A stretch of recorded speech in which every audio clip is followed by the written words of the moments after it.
বর্ষাকালের দিন আর বৃষ্টি হবে না, এটা তো হতেই পারে না। তো হ্যালো ফ্রেন্ডস, কেমন আছো সবাই? আশা করি ভালো আছো, আমিও খুব ভালো আছি। তো চলে এলাম তোমাদের সামনে নতুন একটা ভিডিও নিয়ে। তো দেখো, আজকে সকাল থেকে না মেঘটা পুরো একদম অন্ধকার হয়ে আছে, কালো হয়ে আছে, মনে হচ্ছে এক্ষুনি বৃষ্টি আসবে বলে।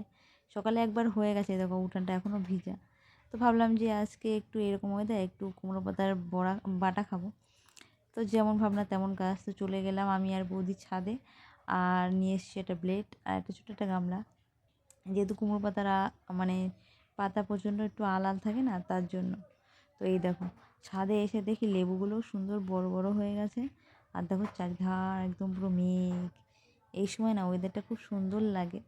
তো এই দেখো কুমড়ো পাতাও দেখো বড় বড়ই আছে। আর মা কঞ্চি দিয়ে রেখে দিয়েছে যাতে মানে পাতাগুলো না শুকিয়ে যায়, ডাঁটাটা না শুকিয়ে যায়, ছাদ গরম না হয়ে যায়, তার জন্য। তো ওইদিকে আমি ওইদিকে প্লেট দিয়ে কাটছি, বৌদি ওইদিকে হাত দিয়ে কাটছে। তো আমার তো ভালো লাগে কুমড়ো পাতা বাটা, তোমাদের কার কার ভালো লাগে কমেন্ট করে জানাবেন। আর আমার তো কুমড়ো পাতা বাটা রেডি হয়ে গেছে, কে কে খাবে চলে এসো তাড়াতাড়ি। Tata bye.